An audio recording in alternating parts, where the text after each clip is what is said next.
지난주에 저희들이 함께 공부했던 내용 살짝 복습을 하면요. 사전 종교 개혁에 대해서 두 인물을 살폈었습니다. 물론 수많은 인물들이 있지만 그 중에 좀 특별히 영국 쪽에 요한 위클리프 그리고 체코에 있는 얀 후스라고 하는 두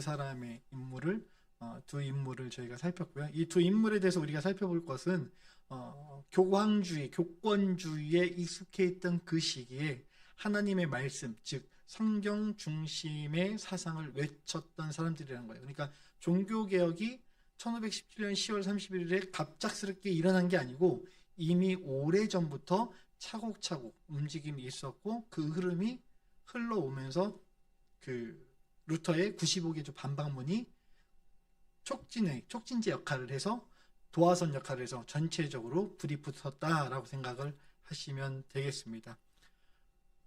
그리고 이제 16세기 종교개혁이 마르틴 루터에 의해서 시작이 되었는데요. 당시에 그 인문주의의 어떤 그 영향 때문에 그 르네상스라고 하는 그 부분이 기독교에도 같이 서로 상호작용을 하고 있었어요. 그래서 르네상스라고 하는 것은 인문주의, 즉 그리스 로마의 그 원조 아드폰테스 그 근본으로 돌아가자. 그러니까 그 아드폰테스라고 하는 단어 그 기조는 사실 이쪽 그 인문주의 르네상스에서 하는 운동이었거든요. 근데 기독교 인문주의자들 역시 아드폰테스를 그대로 가져왔어요. 대신에 뭐요? 네, 성경으로 돌아가자, 초대교회로 돌아가자라는 그런 운동을 펼쳤죠. 근데 우리가 이 초대교회로 돌아가자는 그 운동에 대해서 조심해야 되고 오해하면 안 되는 부분이 뭐냐면 초대교회 상황으로 돌아가자는 게 아니고요. 그 초대교회에서 집중했던 하나님 말씀, 복음, 중심 그것에 대해서 이야기할 때 초대교회로 돌아가자는 거지 우리가 초대교회로 돌아가자는 운동을 잘못 이해하면 굉장히 어려워질 수가 있어요. 왜냐하면 사실 고린도 교회 같은 경우도 보면은 우리가 고린도 전후서 말씀 보면은 그 고린도 교회 내에 분쟁이 있었고 갈등이 많았잖아요. 성도들이 교회에 대해서 말씀에 대해서 복음에 대해서 오해한 부분들이 많았기 때문에 교회 내에서도 굉장히 그 음행이라든가 영적 간음이라든가 실제로 육체적 간음 음행들도 굉장히 많이 일어났던 곳이 바로 고린도 교회거든요. 그러니까 만약에 우리가 초대교회로 돌아가자. 고린도 교회처럼 돌아가면 우리 교회가 굉장히 큰일 나는 거예요. 그래서 초대교회로 돌아가자는 그 의미에 대해서 그 정확한 맥락을 파악하고 아드폰테스의 의미가 어떤 의미에서 연결이 됐던 건지 그 왜 그것이 연결이 돼서 오늘 우리가 그 종교개혁의 어떤 기치를 초대교회로 돌아가자라고 얘기하는지에 대해서 얘기할 때는 반드시 성경이라고 하는 것. 그래서 파이브 솔라라고 하죠. 그 솔라 피데, 솔라 그라티아, 솔라 스크립트라, 솔루스 크리스투스, 솔리데오 글로리아. 그러니까 오직 믿음으로, 오직 은혜로, 오직 말씀으로, 오직 예수 그리스도로, 오직 하나님께만 영광을 이라고 하는 이 5개의 그 기치가 성경에서 강조하는 성경으로 돌아가는 그리고 그게 바로 그 아드폰테스의 그 기초라는 것에 대해서 우리가 좀 생각을 해봐야 될 것 같고요. 그런 맥락에서 에라스무스는 기독교 인문주의자로서 이 사람도 역시 신학을 공부했는데 목회를 하진 않았어요. 그렇기 때문에 그 인문학적 입장에서 그 기독교가 다시 아드폰테스 그 성경으로 돌아가야 된다라고 얘기했습니다. 그래서 이 사람이 이야기한 에라스무스가 이야기한 어떤 그 우신예천이라든가 이런 내용들을 보면은 조금 종교개혁이 이야기하는 그 방향이랑은 조금 달라요. 왜냐하면 신학적인 해석이 그 종교적이라기보다도 인문학적, 즉 인간 중심에서 성경을 이용하려고 하는 어떤 활용하려고 하는 그런 쪽이 좀 더 가깝기 때문에 하나님 중심이라기보다는 인간 중심이 우선이라는. 그래서 에라스무스의 어떤 그 종교개혁은 좀 그 하프 정도에 불과하다라고 얘기할 수 있을 것 같고요. 그리고 이제 아우구스부르크 신앙고백서가 나오면서 무언가 조금 이렇게 그 신구교 간의 갈등이 좀 봉합되는 듯 했지만 다시 오히려 그 아우구스부르크 화약이 정확하게 되지 않았기 때문에 이때 이루어졌던 그 루터파만 인정을 하고 칼뱅파와 제세르파는 인정하지 않았기 때문에 이 문제로 인해서 나중에 종교 갈등 30년 전쟁이 일어나게 된다라는 것을 지난주에 살폈습니다. 그리고 그 당시에 그 영주 수장 종교 교회 정치 때문에 그 영주가 가톨릭을 믿으면 그 성은 다, 그 마을은 다 가톨릭이 국교가 그 종교가 되고요. 그리고 영주가 기독교, 개신교를 믿으면 그 지역은 다 개신교가 되는 그것이 발생했고, 팔츠 지역에서 그 하이델베르그가 팔츠란 지역의 수도였거든요.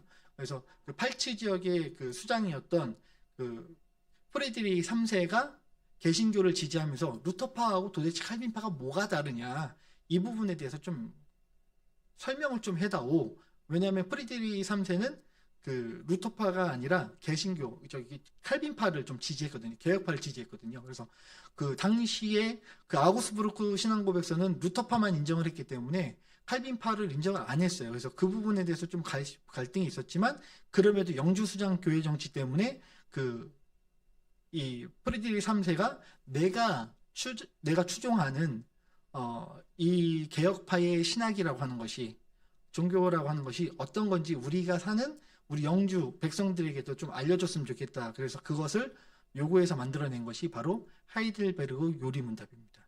그래서 매우 쉽게 목회적 입장에서 부드러운 언어로, 그래서 그 배움이 없는, 학식이 없는 어린아이들도 쉽게 이해할 수 있는 그런 질문들을 중심으로 해서 이 그 요리문답서가 작성이 됐고요. 그 이후에 이제 찌붕길리와 칼빈을 통해서 스위스 쪽, 프랑스와 스위스 쪽에 종교개혁이 일어나고, 그 칼빈의 종교개혁의 영향력으로 존 녹스가 영국에서 스코틀랜드에서 망명을 왔다가 칼빈을 만나면서 칼빈을 통해서 개혁교회를 배우고, 개혁교회의 어떤 그 정치 제도를 가지고 스코틀랜드로 건너가서 장로교회를 세웁니다. 그래서 장로교회를 세우고, 그때 스코틀랜드의 장로교회가 기초가 돼서 나중에 영국의 어떤 종교개혁과 이어지고, 헨리 8세의 어떤 그 정치적인 종교개혁이었죠. 헨리 8세의 정치적인 종교개혁은 정치적인 이유로 시작됐습니다. 결혼 문제 때문에, 캐서린과 이혼을 하려고 했던 이유와 그리고 엠블린과의 어떤 그 문제 때문에 그렇게 시작이 됐고, 나중에 그 자식들이었던 엠블린, 그 엘리자베스까지 죽으면서 그 피에 메리도 죽고, 그 아들, 딸 모두 다 죽고, 자식이 없는 상황에서 왕위를 물려주지 못하고 죽은 관계로 제일 친한, 제일 가까운 왕족을 찾다 보니까 제임스 1세, 당시 스코틀랜드에서는 제임스 6세라 불렸었거든요. 제임스 6세 왕이 통화방으로 불려 내려오면서 이제 잉글랜드까지 같이 통치하게 되면서 통치하는 이름으로 제임스 1세로 등극을 해요. 그래서 그때 제임스 6세로 있었을 때 스코틀랜드 장로교 사람들과 이야기하면서 내려가서 종교개혁을 이루겠다, 종교통일을 이루겠다라고 했는데, 그 화장실 들어갈 때랑 나올 때랑 다르다고, 내려갈 때는 그 스코틀랜드 장로교의 어떤 그 투철한 신앙심이 있는 것처럼 하고 내려갔는데, 막상 통합된 왕국에서는 왕권, 교황이 대신에 그 영국 교회 수장은 그 영국 왕이잖아요. 그러니까 자기가 그 교회 수장이 되고 싶은 그 마음이 앞서다 보니까 그 부분에 대해서 약속을 지키지 않고 자기가 수장이다, 교회 수장이다 라고 하는 그 영국 국교의 그 기조를 그대로 가져갑니다. 그것 때문에 문제가 좀 발생을 하고, 그 아들인 찰스 1세가 왕위에 올랐을 때 그 부분에 대해서 청교도들이 계속해서 국교회 대신에 우리의 어떤 그 종교를, 자유를 다오하고 계속해서 요청을 했는데, 그 부분에 대해서 찰스 1세는 완강하게 거부했고, 그때 이제 크로멜이 등장하면서 왕당파와 의회파가 전쟁이 일어나고, 전쟁에서 의회파가 승리하면서 찰스 1세는 나중에 결국 참수를 당하고, 그때 이제 그 자리에서 물러나면서 웨스트민스터 어셈블리가, 그러니까 그 웨스트민스터 종교회의를 소집을 해요. 1643년에. 그로부터 이제 그렇게 하고 이제 3년, 4년 거쳐가지고 그 120여 명의 신학자들이 모여서 함께 토론을 하고 만들어낸 게 바로 웨스트민스터 신앙고백서입니다. 그래서 그 웨스트민스터 신앙고백서가 1646년에 나오는데, 하이델베르그 요리문답과 살짝 비교를 지난주에 했던 이유는, 이제 다음에 이제 우리가 웨스트민스터 소요리문답 끝나고 나면 다음에 담임 목사님께서 또 이제 그 하이델베르그 캐테키즘 그 요리문답에 대해서 공부를 하려고 지금 준비 중이시기 때문에 좀 이 부분 좀 같이 한번 살펴봤었는데, 웨스트민스터 컨페션이 그 신앙 고백서가 교리의 정체성, 교회 개혁이라고 하는 어떤 그 체계적인 신학적인 것에 대해서 집중을 하고 있다라고 하면은 하이델베르그 요리문답은 그 목회 중심적으로 바로 교인들에게 투입될 수 있는 그런 내용으로 기록이 된 거예요. 그래서 좀 어체가 웨스트민스터 신앙 고백서는 굉장히 좀 딱딱하고 그리고 하이델베르그 요리문답은 굉장히 좀 부드럽고 따뜻한 느낌이 있습니다. 그런 차이가 있어요. 그래서 보면 웨스트민스터 신앙 고백서는 그 교리를 엄청나게 강조를 해요.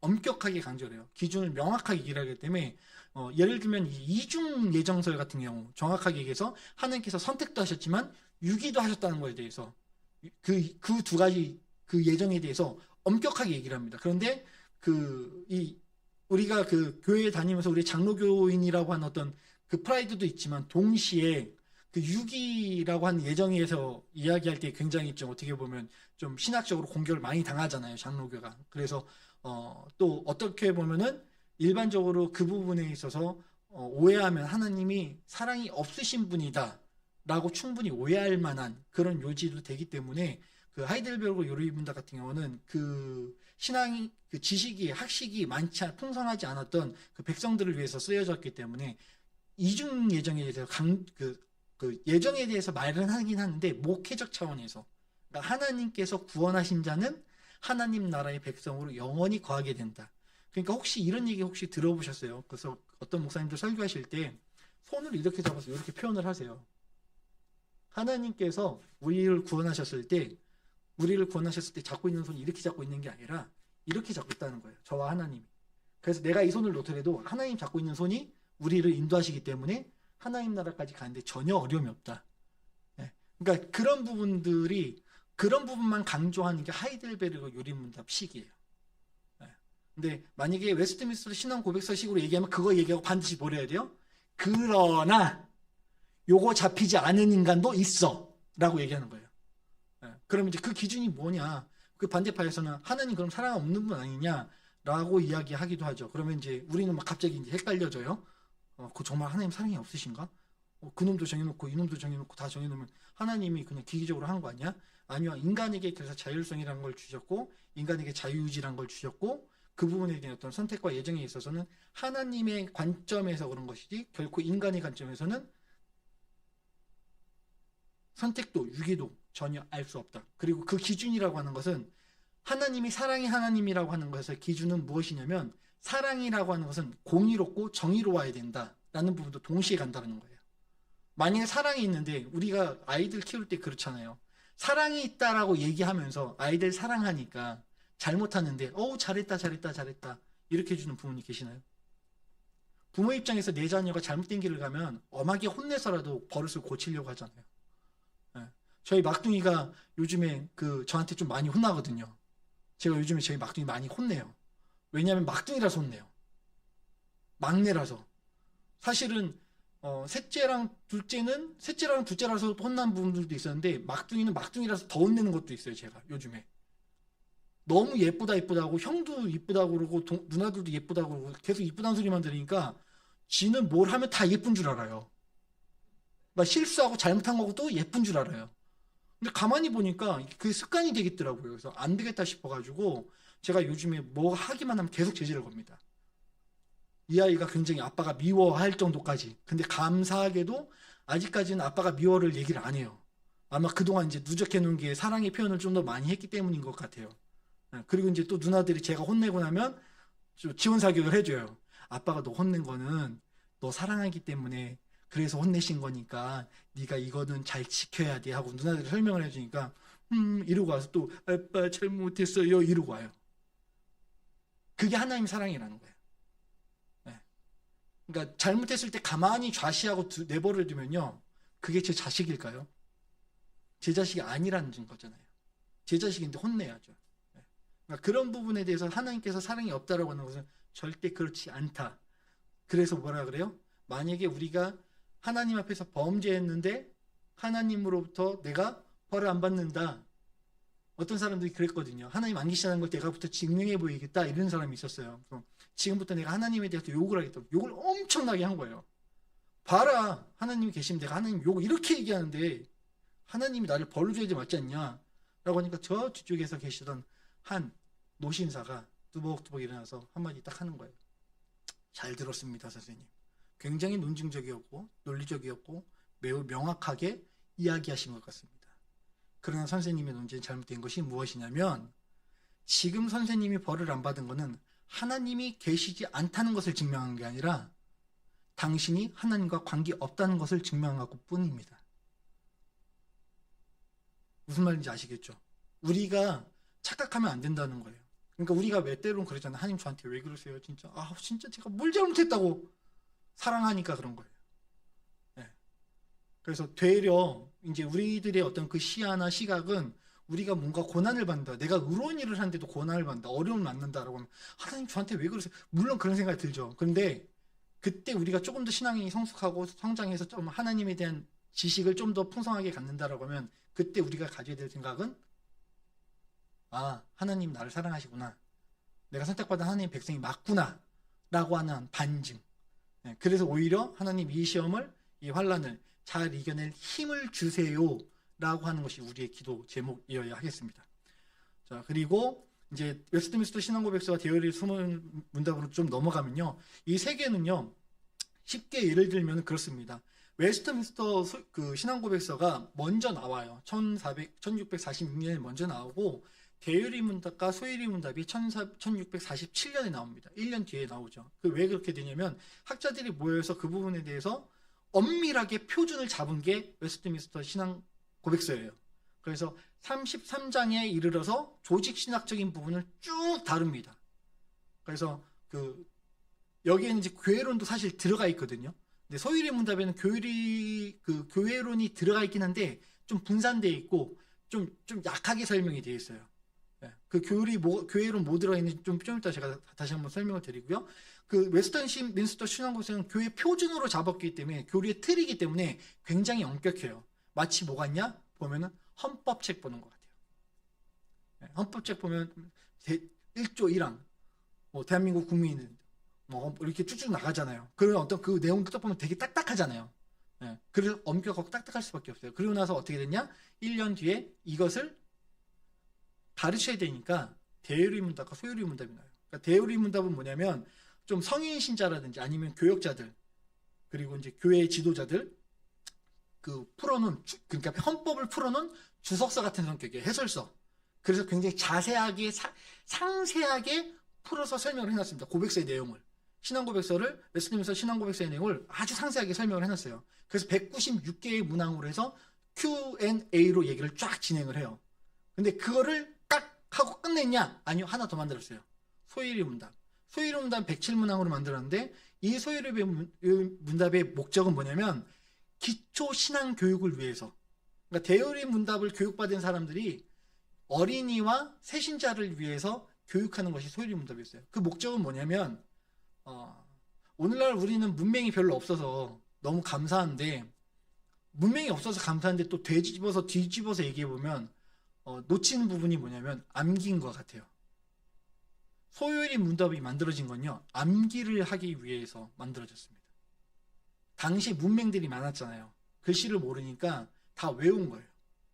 소일이 문답 1문부터 107문까지 외워서 문답. 물론 이제 그 소일이 문답 책 보신 분들 보면 밑에 설명도 있잖아요. 그 설명까지 외운 건 아니고 문답만, Q&A만 다 외우게끔 한 거예요. 그리고 Q&A 외우고 나면은 대의리 문답을 바탕으로 해서 그 설명을 듣게끔. 그리고 대의리 문답은 뭐예요? 뭘 기준으로 두고요? 웨스트민스터 신앙 고백서를 기준으로 두고. 그러니까 그런 어떤 흐름에 따라서 신앙 고백서가 먼저 세워지고 그리고 대의리 문답과 소일이 문답이 나온 거예요. 그래서 왜 대의리 문답은 이렇게 굵고 소일이 문답은 이렇지? 그리고 우리는 왜 그 웨스트민스터 신앙 고백서를 고백으로 한다고 하는데 뭐 대의리 문답도 배워본 적도 없고 소일이 문답도 배워본 적이 없고 그렇지? 예, 그게 이제 한국 교회가 어떻게 보면은 그 교회 전통이 오래되지 않았고 또 장로교 제도를 또 채택했지만 그 장로교의 어떤 그 전형적인 교회의 정치제도라든지 아니면 예병태를 가진 교회는 죄송합니다. 대한민국에 없거든요. 예. 뒤집어서 얘기하면요. 순복음, 감리교, 장로교, 그 5대 종교들, 우리 교파들 있잖아요. 교단 교파, 다른 거. 다 짬뽕 돼 있어요, 지금 우리나라는. 교회마다 다. 예. 그러니까 이를테면 우리 지금 예배 시간에 박수 한 번씩 치십니까, 안 치십니까? 치시죠. 장로교 기억나? 저 어렸을 때만 해도 못 치겠거든요. 예. 교회 들어왔을 때 그 교회 들어오셔서 오늘도 들어오셔서 인사 잘 하셨죠? 안녕하세요 하시면서 인사하셨잖아요. 그죠? 예, 물론 우리가 지금 수요 3일 기도회를 그 예전적 형태로 지키지 않고 그냥 이렇게 로고스 학당을 하고 편하게 하기 때문에 자유롭게 하지만 예전적 형태로 지키는 교회들은요, 예배 시간 전에요, 절대 누구랑 인사하면 안 돼요. 그게 장로교 특징이에요. 예, 드럼도 없었어요. 기타도 없었고요.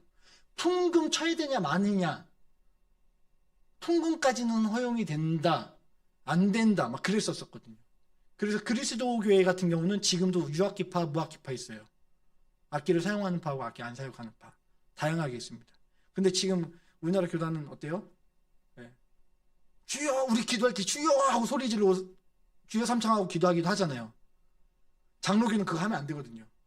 소리 지르면 안 되거든요. 엄격한 의미의 장로교는 절대 소리 못 지르게 돼 있어요. 왜냐면 하나님이 소리 질러야 들으세요? 소리 안 질러도 들으시잖아요.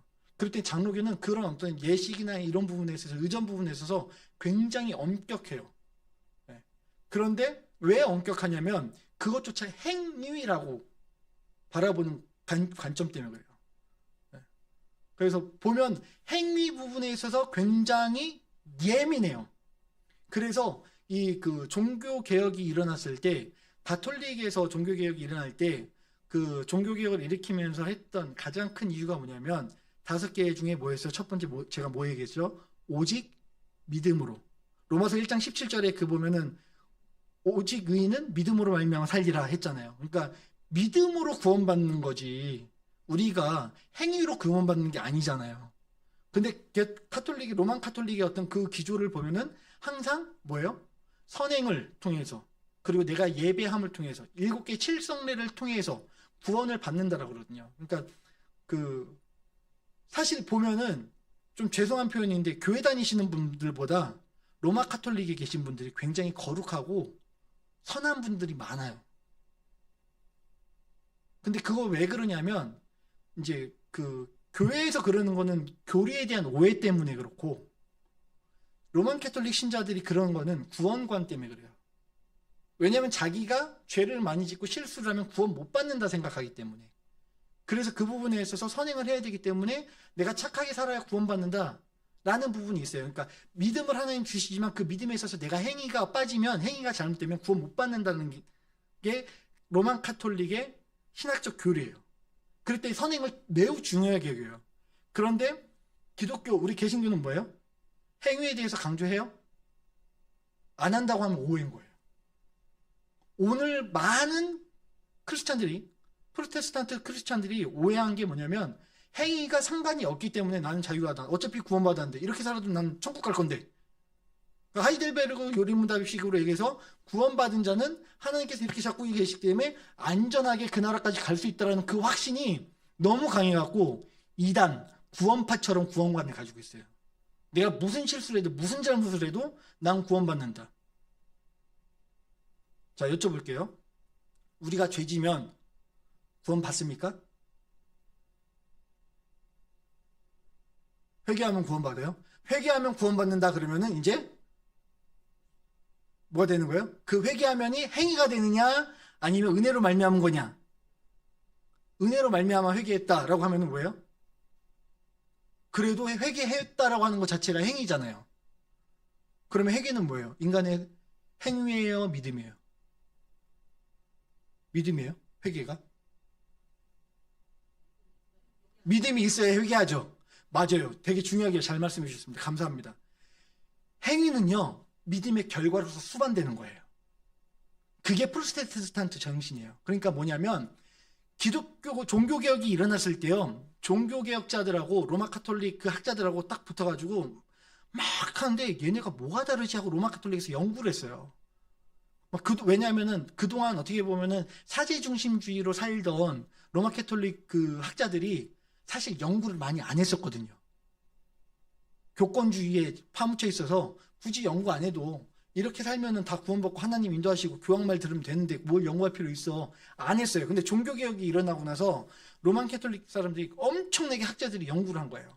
연구하고 나서 보니까 별반 다를 게 없는데, 종교개혁자들이랑 다를 게 없는데, 그래서 반종교개혁자들이 해갖고 토론을 요청해서 이야기합니다. 뭐라고요? 야, 너네 보니까 너네도 행위 강조하더만 오직 믿음으로라면서 아니던데? 너네 행위 강조하던데? 이렇게 얘기를 해요. 근데 뭐가 다르냐면 그 사람들은 구원의 조건으로서 로마 카톨릭은 행위를 얘기하고요.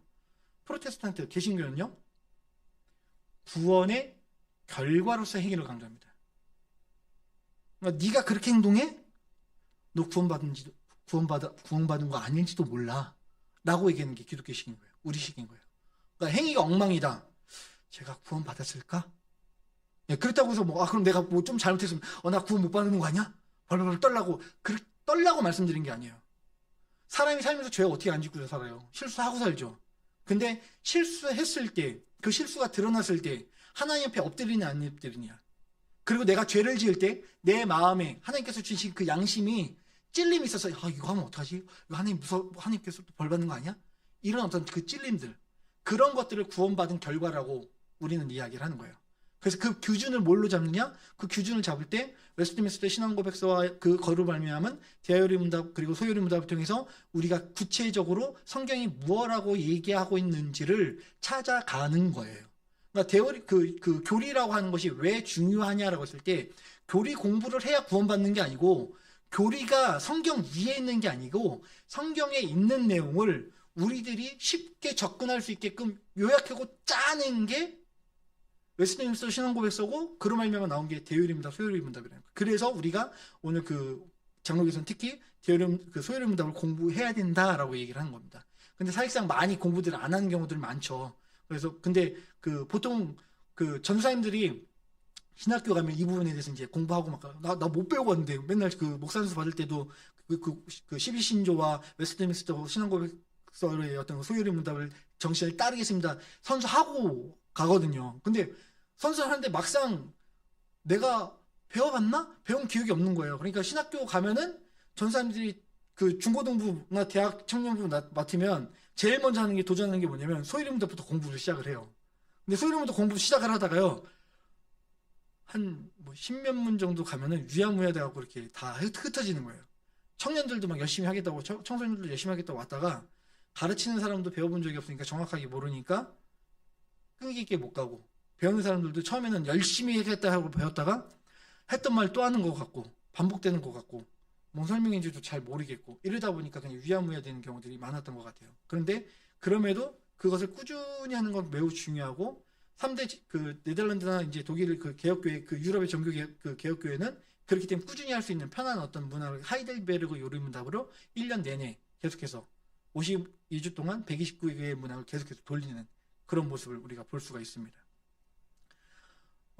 그래서 지금 방금 전에 했던 이야기들이 여기 그 계음이 목적에 나와 있고요. 그러다 보니까 언어의 어떤 그 고급 표현 부분에 있어서 이 그 웨스트민스터 신앙고백서는 그 어휘가 조금 고급적인 어떤 신학적 어려운 언어로 많이 써 있고요. 대요리 문답은 그것을 해설했기 때문에 조금 중고급 언어로 써 있고 그리고 소요리 문답은 비교적 쉬운 언어로 써 있어요. 근데 여러분 그 소요리 문답 책 보신 분들 어떠신가요? 쉽던가요? 안 쉽지 않아요? 제가 중고등학교 때 그 소요리 문답서 집에 꽂혀 있는 거 보고 중요한 거라 그래서 이제 저는 이제 신학교 갈 거니까 목사님 될 거니까 나는 미리 공부해야 된다고 소요리 문답서를 딱 꺼냈는데 꺼낸 순간 보자마자 바로 덮었거든요. 무슨 말인지 하나도 모르겠어가지고. 왜냐면 옛날 구체로 쓰였잖아요. 한자 뭐 우리가 이것을 할 것인데 이럴지인데 뭐 이런 식으로 내가 한자까지 들어가 있고. 그러니까 사실상 지금 이제 사실 다시 쉽게 번역이 다시 돼야 될 것 같아요. 현대어로. 그러니까 소요리 문답 당시에 그 17세기 영국에서 소요리 문답이 됐을 때는 그냥 평상어였어요. 평상어였는데 그게 그 우리나라 언어로 번역되면서 이 그 공부하신 목사님들이 당시에 그 번역하신 목사님들은 학자층에 속했잖아요. 그러니까 그 유교적인 용어와 어려운 용어들을 한자어들을 그렇게 하고 쫙쫙 쓰신 거예요. 그러니까 일반인들인 우리들이 읽기에 거북감 느끼는 거죠. 어쩌면 그런 것들 때문에 오늘 우리 장로교회에서 소유리 문답을 교육하기 좀 더 어려워지지 않았나라고, 이건 제가 개인적으로 진단해보는 부분입니다.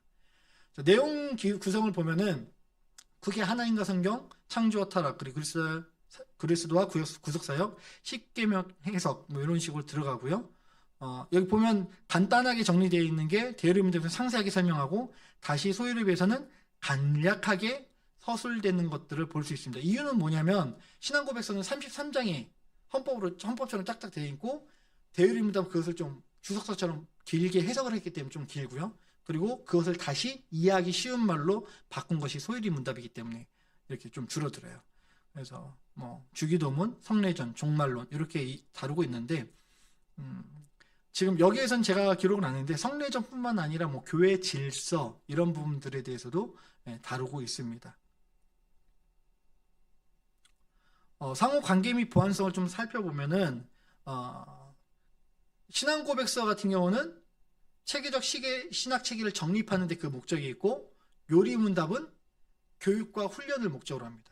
그러니까 우리가 지금 이제 담임 목사님 계속해서 이제 하실 때 뭐 그 관련해 갖고 어떤 날은 한 개의 문항만 가지고 진행하실 때 있고 어떤 날은 두 개, 세 개 문항을 묶어서 이렇게 진행하실 때 있잖아요. 그게 주제에 맞아서 있으면은 같은 주제일 경우는 좀 묶어서 하시는 거고 같은 주제가 아닐 때는 하나씩, 또 중요한 거 같은 경우는 또 하나씩 이렇게 하시는 거예요. 그래서 보면 그 요리문답 자체가 하나의 교육과 훈련이 목적이라는 것, 그리고 방금 설명드렸던 것처럼 대요리 문답은 신학 훈련용, 그리고 소유리 문답은 교육용 입문서라고 생각을 하시면 됩니다. 그래서 보면 소유리 문답은 대요리 문답의 요약본 형태라고 생각을 하시면 돼요. 그래서 그 대요리 문답이 더 대단하고 소유리 문답은 별로 안 중요하고가 아니라 대요리 문답에 장황한 거를 소유리 문답이 압축해서 해놨다라고 생각을 하시면 되겠습니다. 그래서 적용할 때는 신앙고백서 같은 경우는 공예배나 교단 헌법 등 공식 문서에 사용할 때 공식 문서에서 사용을 하고요. 그리고 요리문답 같은 경우는 교리, 교육, 훈련, 교리문답 같은 거 할 때 이렇게 사용을 하고 있습니다.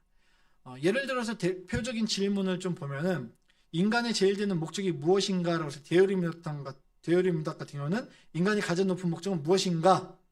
라고 하고 있고요. 소유리문답은 사람의 제일 되는 목적은 무엇인가? 근데 그 답은 보면 하나님 영원하게 하고 영원토록 그를 즐거워하는 것이다. 답이 같죠. 이거 글씨체가 좀 저기고 똑같이 만들었는데 뭐가 벌어졌네요. 자, 그 다음에 죄에 대해서 대요리문답은 상세한 정의와 타락 상태를 설명해요. 근데 소유리문답은 그냥 14번에서 죄는 하나님 법 어기거나 그것을 지키지 않는 것이다 하고 간략하게 이야기하고요. 그리고 그리스도의 사역에 대해서도 보면은 대요리문답은 36문에서 56문까지에 이르러서 선지자, 제사장, 왕의 직무를 상세하게 기술을 합니다. 근데 그거에 비해서 소유리문답은 네 문항에서 요약된 게 세 직에 대해서 제사장직, 선지자직, 왕의직에 대해서 간략하게만 다루고 있습니다. 이게 대표적인 질문 비교 예시가 아닌데 제목이 지금 똑같이 같네요. 죄송합니다. 그래서 사용하는 보면 사용에 적합한 예를 보면 공식교리나 헌법 신조 사용을 할 때는 웨스트민스터 신앙고백, 그리고 성도 훈련 재직교육, 신학교 교육 할 때는 대요리 문답, 그리고 주일학교 세례교육, 새신자 교육 할 때는 소유리 문답을 사용한다라고 생각을 하시면 되겠습니다. 그래서 요약하자면 장로교 신앙교육에 있어서 3대 기둥은 웨스트민스터 신앙고백서, 그리고 대요리 문답, 그리고 소유리 문답을 이루어지는데 신앙고백서가 체계적인 신학을 정리하고 공식적인 교리 선언을 하는 역할을 한다라고 하면 대요리 문답은 그 신학을 깊이 풀어서 교육하는 데 목적이 있고, 그리고 소유리 문답은 그것을 간단하게 요약한 것이다 라고 생각을 하면 돼요. 그러니까 이게 각각 다른 게 아니라 용도가 다르고 그 내용에 따라서 이름이 다르게 불린다. 그래서 이 세 개는 하나로 똑같은 내용을, 똑같은 주제를 다루고 있다라고 생각하시면 되겠습니다.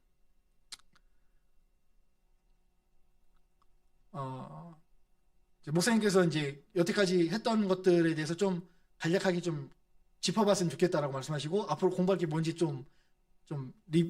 프리뷰 좀 했으면 좋겠다라고 말씀하셔서 이 부분 준비했습니다. 그래서 보면 총 8개로 일단 제가 구별을 했거든요. 총 8개로 구별을 했을 때 이게 조직시적인 부분과 정확하게 일치를 해요. 첫 번째 이제 조직신학 서론이라고 하는 게 있고, 그 다음에 신론이 들어가요. 하나님은 누구신가? 그리고 하나님이 누구신가 다음에 인간론이 나옵니다. 인간이 어떤 존재인지, 그리고 그 인간이 죄로 타락한 존재이기 때문에 구원이 필요하니까 누가요? 성령론. 성령은 누가 하셔요? 성령은 뭘 하셔요? 구원하시잖아요. 우리 구원하시잖아요. 그래서 구원론과 성령론을 하나로 봅니다. 그래서 성령론 이야기하고, 그 성령께서 구원하신 자들이 모인 곳이 어디예요? 교회죠. 그래서 조직신학처럼 그래서 교회론이 나오고, 그 교회가 모여서 이 세상에서 살아가다가 주님이 오시면 새하늘과 새 땅에서 살아간다 해서 마지막 종말론, 이 순서로 있는 게 이제 그 조직신학의 순서거든요.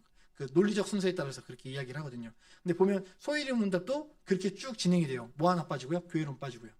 네. 자, 첫 번째, 하나님, 그 사람이 제일 기본은 목적. 하나님 영화롭게 하고 영원토록 그를 즐거워하는 것이다. 이거 그때 기억나시죠? 담임 목사님께서 그 엄청나게 강조하셨던 거. 하나님을 영화롭게 하고 내가 그를 즐거워하는 거지, 그분을 즐겁게 해드리는 게 목적이 아니라고. 네. 그래서 우리가 하나님을 즐거워하는 게 매우 중요하다고. 네. 주어가 어떻게 보면 한국교회는 하나님을 기쁘시게 해드려야 되는 그 솔리데오 글로리아 때문에, 하나님께 영광 돌리는 그것 때문에 그거를 오해했는데, 사실상 소위령 문제에서 얘기하는 하나님께만 영광을이라고 하는 것은 무엇과 관련됐다? 내가 하나님을 즐거워해야 된다는 거예요. 그래야 그게 하나님을 영광 돌릴 수 있어요. 그래서 보면은 그 마태복음에 그런 얘기 나오잖아요. 하나님께는 영광이요, 이웃에게는 뭐예요? 하늘엔 영광. 누가복음에서 예수님 오셨을 때 하늘엔 영광이요, 땅에서 기뻐하심을 입은 사람 중에 평화로다 라고 하고, 이제 마태복음도 이제 나중에 예수님께서 그것과 관련해 가지고 하나님은 영광 받으시고 하나님 기쁨 받으시고, 그것을 통해서 사람들은, 이웃은, 우리 인간들은 행복과 기쁨을 누려야 된다, 그런 논조로 이제 말씀을 이제 하시는 것들이 나오거든요. 그래서 보면 우리가 기억해야 될 게 뭐냐면, 그 하나님을 영화롭게 하고 하나님께 영광 돌린다는 것은 우리가 무언가 절제하고 자제하고 뭐죠? 그 스토아식의 그 금욕적인 것을 해야 하나님께서 기뻐하신다라고 생각을 하는데요. 절대 그렇지 않고요. 우리가 기뻐하는 것이 같이 포함되어 있다는 거예요. 그러니까 왜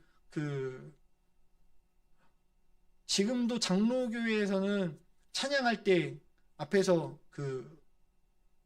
춤추는 거, CCD 혹시 들어보셨나요? 컨템퍼리 크리스찬 댄스라고 해서. 네. 혹시 춤추는 거 좋아하셔요? 별로 안 좋아하시죠? 저도 제가 되게 부정적으로 생각하는 사람 중에 한 명이거든요. 네. 근데 그게 왜 그러냐면 장로교 영이에요. 우리나라 장로교, 유교적 영향, 주책 없이 춤춘다. 근데 사람이 기분 좋으면 어떻게 해요? 흥이 있으면 춤출 수 있잖아요, 충분히. 네. 나는야 다윗처럼 춤을 출 거야. 사람들이 뭐라 해요. 다윗은 한번 생각해 보세요. 그 하나님의 법궤가 들어오니까 얼마나 기뻐요. 당연히 기쁠 수밖에 없잖아요. 춤출 수밖에 없잖아요. 근데 그 춤을 춰야 되는데 오히려 그 상황에서 춤 안 추는 게 그게 이상한 거 아니에요? 그 하나님을 향한 그 순수한 마음, 열정, 내가 왕이라고 해서 춤 안 출 일이 없잖아요. 하나님이 왕이신데, 진짜 왕이신데. 그러니까 다윗이 왕이었지만 채신머리 없이 보일 수밖에 없었을지 모르지만, 그러나 그 다윗의 그 하나님을 향한 그 순수한 마음이 뭘로 드러난 거예요? 하나님을 즐거워한다는 마음이 그 춤으로 드러난 거잖아요. 그럼 교회에서 춤추면 될까요, 안 될까요? 되죠. 가능하죠. 근데 여전히 저를 비롯해서 수많은 목사님들이 교회에서 춤추면 나 이러시죠. 어디요? 장로교회는 춤춰요? 감리교회는 춤춰요? 네. 감리교회로 갈까요? 춤추는 거, 제가 그래서 청소년 사회 갈 때 이제 애들은 꼭 요청을 하거든요. 이렇게 문학의 밤이나 이런 거, 어떤 예라미의 축제 이런 거 할 때 보면은 아이들은 꼭 댄스 넣고 싶다 그래요. 네. 그럼 이제 이렇게 만들어서 해가지고 이게 올라가면, 담임 목사님들 결제 올라가면은 꼭 거기서 이렇게 볼펜을 톡톡 한참 이러고 계세요. 그럼 저도 이제 긴장되고 톡톡 이러고 있다가, 목사님 한 번만 허락해 주시죠. 그래서 이제 그거를 이제 어디까지 허용을 할 것인가. 왜냐하면 또 이제 그걸로 인해서 교회가 갈등이 생기면 안 되니까 담임 목사님 항상 그런 부분들이 걱정이신 거고, 담당 교육자들 입장에서는 애들이 하겠다고 하는데 안 하게 할 수도 없고, 그때 꼭 하는 표현이 목사님 다윗 또 춤췄습니다. 그럼 이제 다윗 춤췄지. 양전도사 다이시야? 그런 할 말 없어서 목사님 그래도 아이들이 한다고 하는데 하면서 그렇게 했던 어떤 그런 기억들이 있는데 어쨌든 이런 것들을 볼 때 우리가 하나님을 즐거워한다라고 하는 그 부분에 대해서 많이 오해하고 있다라는 거예요. 네. 그러니까 마음껏 즐기셔도 되고요. 네. 내 즐거움을, 내 기쁨을 얼마든지 표현할 수 있는 것 같아요. 그래서 저는 개인적으로 장로교회가 주여 주여 주여 하면서 기도를 크게 하는 것도, 그리고 무언가 사실은 그 장로교회에서 기도 크게 하지 말라는 이유는 그것 때문이거든요. 외식하지 말라. 바리새인처럼 외식하지 말라. 네. 기도 막 하면은 무언가 있어 보이게 하려고 막 그런 부분들이 보이잖아요. 그리고 하다 보면 어떤 사람이 기도가 목소리 더 큰 사람이 기도를 장악해 버리잖아요. 목소리 작은 사람들은 기도하기 힘들어지고. 네. 그러니까 그것을 방지하기 위해서 이제 음악을 더 크게 틀어서 서로 방해되지 않게끔 그렇게 가긴 하는데, 아무튼 뭐 크게 기도를 하든지 뭐 기뻐서 춤을 추든지 그 부분이 하나님께 바라는 것이라고 하고 인간적인 어떤 도리에서 윤리에서 벗어나지 않는 거라고 하면은 얼마든지 가능할 것 같습니다. 그렇기 때문에 그 두 번째 문제에서 보면 하나님 연합하고 즐겁게 하는 방법을 가르친다라고 되어 있어요. 그러니까 우리가 즐겁지 않다?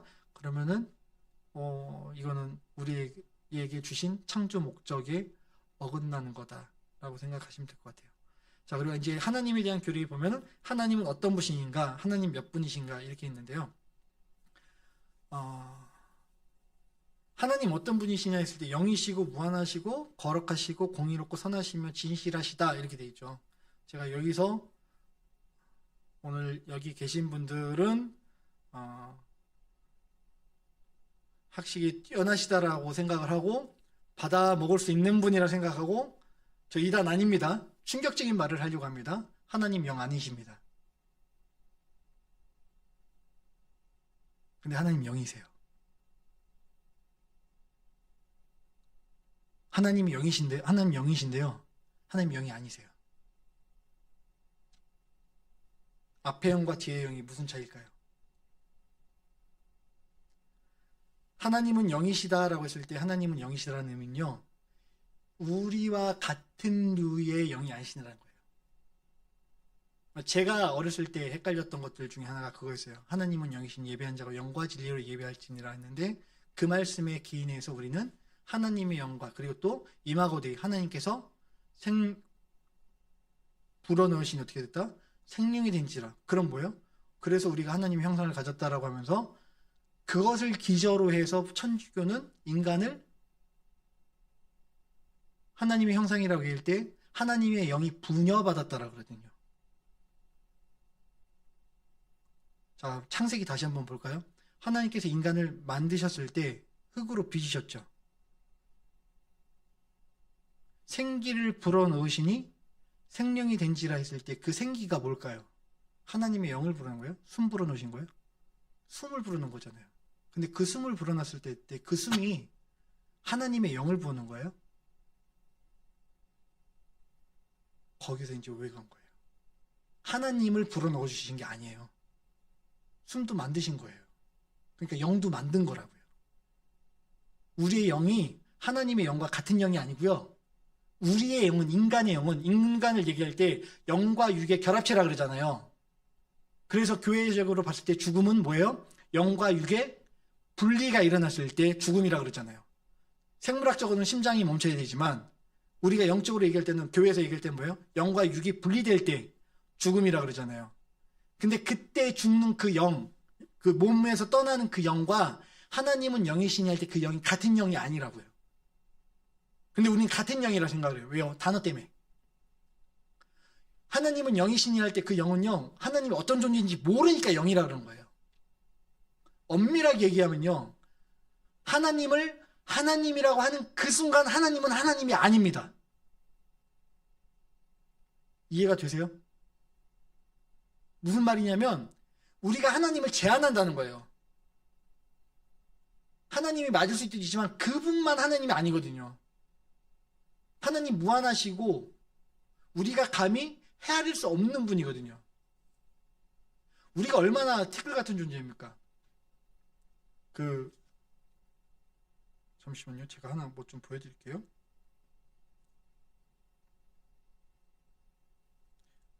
이거 보이세요 혹시? 잘 안 보이시죠? 좀 이따 제가 보여드릴게요. 가까이 가서 보여드릴게요. 창조의 기둥이라고 하는 별자리거든요.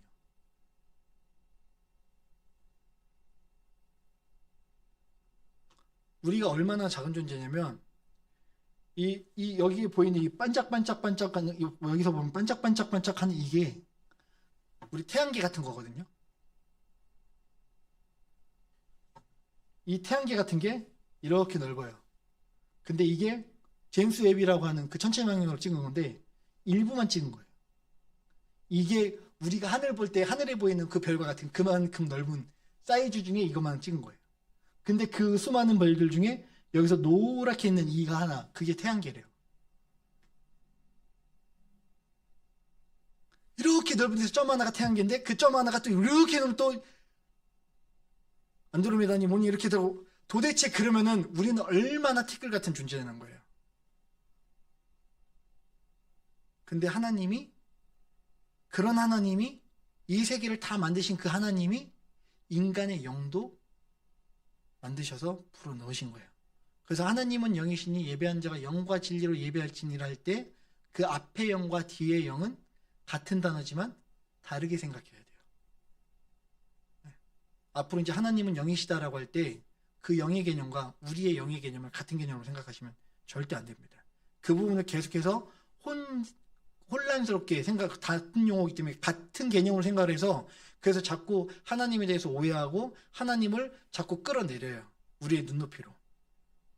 근데 절대 하나님 그 정도로 끝나시는 분이 아니라는 거. 그러니까 뭐예요? 우리는 하나님 몰라요.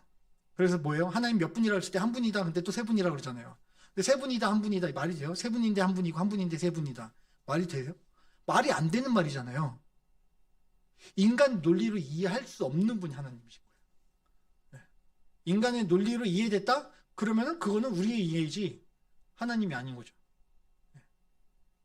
그러니까 안 믿는 사람들이 그래요. 하나님을 설명해봐. 그럼 설명해내면 뭐라고요? 하나님이 그렇게 쉬워? 에이. 네 눈높이에 맞춰서 그것만 가르쳐준 것뿐이야. 하나님의 일부만. 이라고 우리는 얘기할 수 있는 거죠. 그러니까 우리가 알고 있는 하나님은 매우 적은 건데 작은 부분인데 성경이 이야기하는, 그래서 성경에서 이야기하는 그 특징에 대해서 이야기를 해주는 거죠. 근데 이 하나님이 한 분이시고 세 분이다 이거에 대해서 막 그 다양한 학자들이 이야기 쉽게 설명하고 다양한 이야기들을 해요. 뭐 근데 그 또 잘못 제가 얘기하면 또 잘못된 또 이단의 거를 기억을 또 하실까봐 제가 그 예는 설명을 안 드릴게요 일부러. 예. 근데 아우구스티누스라고 하는 그 인물이 삼위일체에 대해서 고민하다가 바닷가에 나와서 산책을 했대요. 근데 한 아이가 그 바닷가에서 이렇게 해변에 이렇게 홈을 파놓고 물을 계속해서 바닷물에 이렇게 옮기더래요. 그래서 가만히 보는데 쓸데없는 짓 하고 있잖아요. 쓸데없는 짓은 아닌 것 같고 제 나름대로 의미가 있는 일을 하는 것 같은데 얘야 너 뭐 하고 있니? 그리고 물었대요. 그랬더니 이 아이가 뭐라요? 아, 저 지금 여기다 바다를 담고 있어요. 요만한 홈에 저 넓은 바다를 다 여기다 담는다는 게 말이 돼요? 어느 세월에 담을 수 있을까요? 귀엽잖아요. 그런데 그쵸? 그래서 그로 돌아섰대요. 아, 그때 아구스티누스가 삼일체 하나님에 대해서 연구하고 있을 때였거든요. 바다를 여기다 담으려고 했구나. 그리고 트리니티에 대해서 더 이상의 설명을 연구도 멈춥니다. 인간의 지혜로 담을 수 있는 영역이 아니다. 그래서 인간이 할 수 있는 최대한의 하나님에 대한 존재 이해는 한 분이시다. 그 안에 각각 세 위격, 성부, 성자, 성령. 이분이 동일하시고 우리의 신앙 고백대로 성자는 성부로부터 나오시고 성령은 성부와 성자로부터 나오신다. 그게 이제 우리가 교회사 2000년을 통해서 내려온 서방교회의 전통적인 맥락입니다. 그래서 성령에 대해서 성부와 성자로부터 나온다, 아니다, 성부로부터 나온다, 성자로부터 나온다, 이렇게 막 그때 필리오케의 논쟁이라 그래서 그때 동방교회하고 서방교회가 갈리기도 하고요. 역사가 첨예하게 논쟁합니다. 일단 우리가 기억해야 될 것은 어쨌든 하나님은 한 분이시고 동시에 세 분이시다. 네. 세 분이신데 한 분이시다. 근데 세 분이라고는 표현을 안 해요. 세 위격이다라고 표현합니다. 그래서 그 단어가 조금 어렵죠. 세 분이 아니라 이제 앞으로는 우리 이제 배운 사람이에요. 예. 하나님은 세 분이 아니라 어떻게 해요? 세 위격이다. 예, 이렇게 말씀하시면 됩니다. 그러니까 이게 위격이라고 하는 게 영어로 퍼스널이에요. 예, 인격이라고 하죠. 예. 그 이상은 저도 잘 모르겠습니다. 더 이상 설명을 할 수가 없어요. 자, 창조란 무엇인가라고 했을 때 크레디티오 엑스 니힐로, 무로부터의 창조예요. 아무것도 없는 데에서. 자, 인간이 창조할 수 있어요, 없어요? 인간은 창조 못해요. 할 수 있는 거예요? 리크레이션이죠. 발견 내지는 발명 할 수 있는 거죠. 그래서 인간에게 하나님의 형상이 있다라고 얘기합니다. 왜냐하면 무언가 새로운 것을 통해서 다른 것을 발산해내는 능력이 다른 동물들이 있던가요? 없더라는 거예요.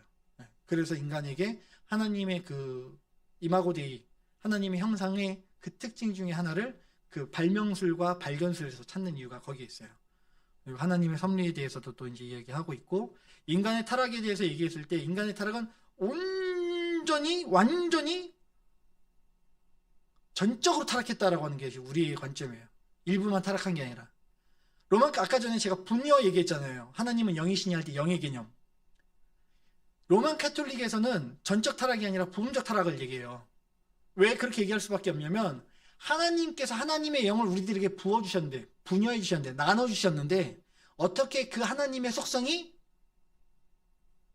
타락할 수 있냐는 거죠. 왜요? 하나님께서 분여해 주셨으면, 제가 하나님의 영을 가지고 있어요. 제 영이 하나님의 영이에요. 그럼 그 하나님이 하나님 아니에요. 하나님이죠. 연결되어 있으니까. 그쵸? 하나님의 영을 떼주신 거잖아요. 그럼 그게 하나님이잖아요. 그러니까 인간은 신이라고 얘기하는 거예요. 그런 개념이죠. 그래서 분열한 개념이 굉장히 복잡해지고 어려운 개념이 되는 거예요.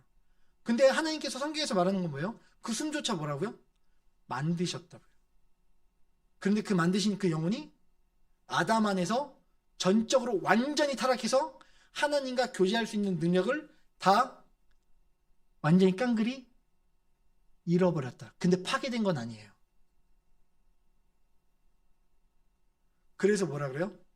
여기 지금 물이 있잖아요. 물이 있는데 컵이 오늘 투명 컵으로 할 걸. 물이 이렇게 있는데 물에 여기다가 먹물을 타보세요. 물이 어떻게 변하나요? 까매지죠. 검게 변하죠.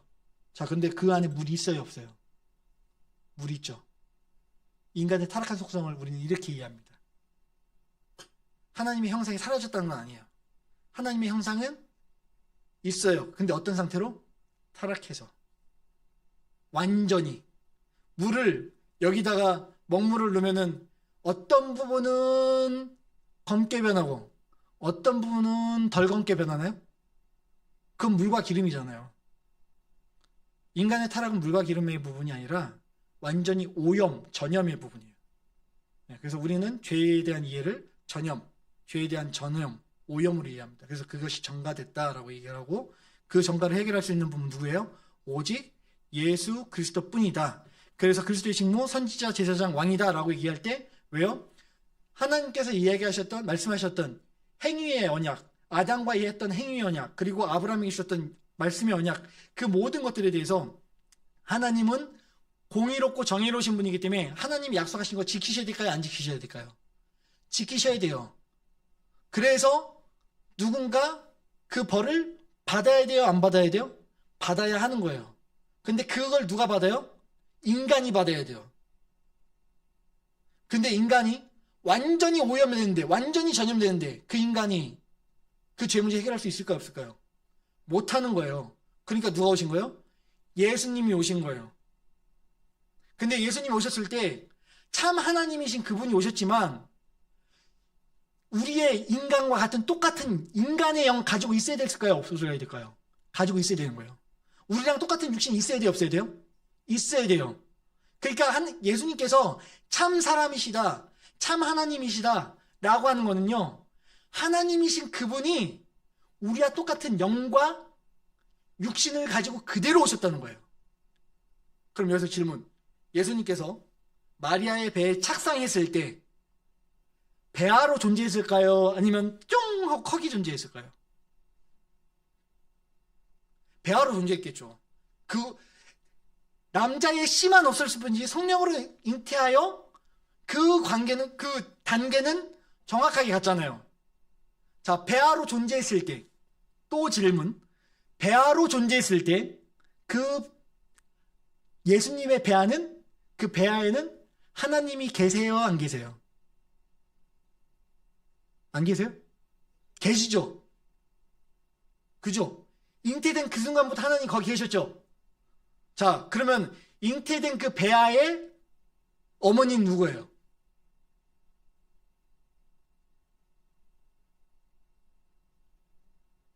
그렇죠. 어머니가 마리아잖아요. 그러면 예수님이 뱃속에 계셨을 때부터 마리아는 한 번도 어머니가 아니었던 적이 있어요, 없어요? 없죠. 배아인 그 순간부터 어머니셨죠. 이게 테오도코스라고 해서 하나님의 어머니란 이론이에요. 성모 마리아가 그래서 나온 거예요. 하나님의 어머니란 이유가. 왜냐하면 뱃속에 있을 그 순간부터 하나님으로 계신 그분을 잉태하고 있었으니까. 그래서 성모 마리아설이 틀린 건 아니에요. 근데 문제는 뭐예요? 성모 마리아가 무흠합니까? 마리아가 무흠해요? 우리랑 똑같은 영과 육, 완전히 타락한 죄인이잖아요. 그러니까 우리는 그 로만 카톨릭은 성모 마리아를 너무 뛰어났고요. 그 반대로 우리는 마리아를 너무 낮춰놨어요. 하나님을 태에서부터 품고 이 세상에 오시게 하고 그 십자가 지실 때까지 어머니로서 역할을 감당했던 그 마리아의 어머니로서의 사랑과 그 수고는요, 진짜 선택된 여인. 큰 복의 복 중에 복인 거예요. 아무나 누릴 수 없는. 근데 우리는 너무 그 마리아에 대해서 확 깔아내려버렸죠. 그래서 우리는 다시 이렇게, 그렇다고 해서 막 이게 받들면 안 되지만, 받들 필요까지는 없지만, 마리아라는 인물에 대해서 다시 한번 생각을 해봐야 돼요. 정말 하나님께서 존귀히 여기시고 고귀하게 여기셨겠구나. 얼마나 하나님께 사랑을 받았을까. 그래서 왜 영어 이름 보면 메리 많잖아요. 네, 메리가 마리아거든요. 마리아의 약자의 마리아를 이제 편하게 부를 때 이제 메리라 부르는데, 그 딸 가신 분들은 기도하실 때 우리 딸에게 마리아 같은 정결함과 순결함을 주세요라는 어떤 그런 차원에서 기도하시는 건 괜찮습니다. 그러나 로만 카톨릭처럼 마리아의 이름으로 기도하시는 건 아니 됩니다. 네, 그건 안 돼요. 네, 그 부분 생각하시면 되고요. 그리고 구원의 적용은 성령께서 행하시고 그 믿음, 칭의, 그리고 성화 이렇게 쭉 이어지는 어떤 구원의 부분들 얘기하셨고, 그리고 그래서 그 성화 이제 뒷부분 이제 성화 견인, 그 성도의 견인, 그리고 영화까지 이제 뒷부분 이제 그렇게 해서 그 조직시장적으로 다루는데, 여기까지 지금 우리가 하면서 구원론까지 이야기를 지금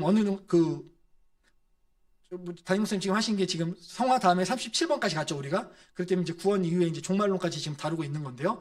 그 종말론 이제 전체 다 다루고 나면은 39문부터는요, 그 십계명과 관련된 이야기들이 나옵니다. 그래서 보면 십계명이 41번부터 81번까지 십계명을 해설하고 있잖아요. 그러니까 얼마나 행위에 대해서, 율법에 대해서 기독교가 우리가 중요하게 여기고 있는지를 생각을 해봐야 되는 거예요. 그러니까 우리가 행위에 대해서 중요하게 안 여기는 종교가 아니라 행위에 대해서 그 누구보다 중요하게 여긴다는 거예요. 근데 의미가 다르죠. 구원받기 위해서가 아니라 구원받은 자답게 행동하는 게 무엇인지 그 답을, 그 표준을 찾기 위해서. 그래서 이제 앞으로 우리가 공부할 때 십계명에 대해서 공부하실 때는 그 부분 염두에 두고 같이 공부하시면 좋을 것 같고요. 그리고 기도는 어떻게 해야 되는지 주기도문을 통해서 예수님 가르치신 그 기도 방법들을 친절하게 설명을 해줍니다. 이렇게 하면서 이제 앞으로 우리가 담임 목사님 통해서 그 배울 내용들에 대해서 이제 조금 기대를 하시면 될 것 같아요. 앞부분까지는 우리가 다 하나님에 대해서도, 그리고 인간에 대해서도, 그리고 또 그 구원에 대해서까지, 그리고 성화에 대해서까지 충분히 지금 이제 목사님 통해서 배웠고요. 이제 앞으로 배울 내용들은 십자가와, 그리고 십계명과, 그리고 이 주기도문, 기도에 대해서 우리가 어떻게 기도해야 되는지, 그 기도의 내용 구체적으로 무엇이어야 되는지, 그런 부분들에 대해서 또 학문적으로 배울 수 있겠습니다. 그래서 기대하는 마음으로 그 후 시간들도 함께 기도하면서 준비해 주시기 바랍니다.